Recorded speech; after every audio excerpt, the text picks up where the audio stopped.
process for nominees of the major parties. The first is the gigantic eruption of the scandalous attempt to undo the 2016 election. The second is the fact that when the public finally looks seriously at the Democrat candidates, this race will tilt like a teeter-totter when a 300-pound man sits at the opposite end of a child.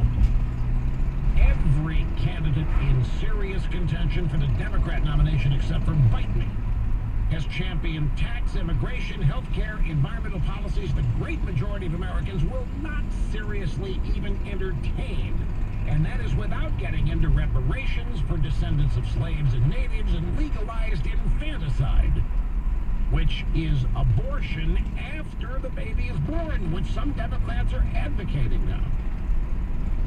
And the one prominent Democrat contender who can claim comparative sanity and civility, Joe Biden, lacks the acuity for the office he now seeks and always has, meaning he's not skilled.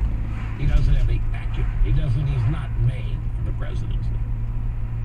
Next fulcrum.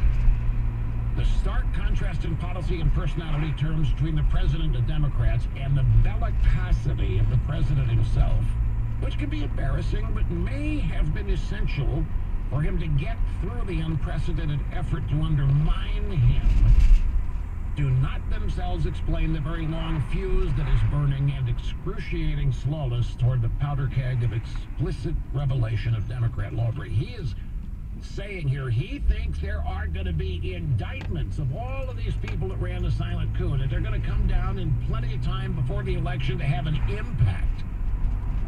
He thinks that the illegalities that the Democrats, the DOJ, and others have engaged in is going to shock the American people because they haven't been told about them in the mainstream or drive-by media. He also believes that no matter who the nominee is, the Democrat agenda is set, and he's right about that. That's why I discount Doug Schoen's note that the moderates will somehow find a truce with the radicals. For that to happen, somebody's going to have to go to every one of these nominees. You've got to shut up. You got to shut up about reparations. You got to shut up about abortion. You got to shut up about free health care for illegals. You got to shut up about free health care.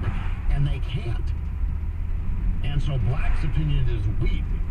This country is nowhere near accepting the agenda of the Democrat Party, but that nobody knows what it is yet, other than people watching drive-by media.